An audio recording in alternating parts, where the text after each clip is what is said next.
Na konferenciji Zeleni preokret, cirkularna ekonomija, umetnost i kulture, koja se održava 28. i 29. septembra u Gradskoj biblioteci u Čačku, biće reči o izazovima u postizanju zelenog zaokreta kulturne politike kroz različite programske aktivnosti.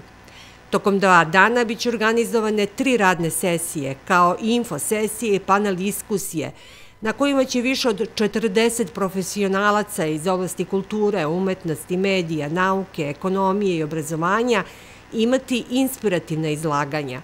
Neki od ciljeva skupa su predstavljanje strateškog okvira, važnosti uloge umetnika i profesionalaca u kulturu i rešavanju ekoloških pitanja, kao i različite umetničke prakse koje promovišu zeleni pristup u kreativnim procesima. Osim radnog dela konferencije, svi koji tokom ova 2 dana budu u Čačku moći će da prisustvuju bogatom pratećem programu, koji između ostalog uključuje projekcije filmova sa ekološkim tematikom snimljenih na kampu interakcija, kao i ostvarenja koje su prikazane na Beldox festivalu, potom otvaranje izložbe radova, eksponata i fotografije inspirisanih očuvanjem životne sredine, a koji su nastali tokom letnjih radionica u Čačanskoj biblioteci, promociju časopisa Nacionalna geografija i knjiga za najmlađe izdavačke kuće Data Status.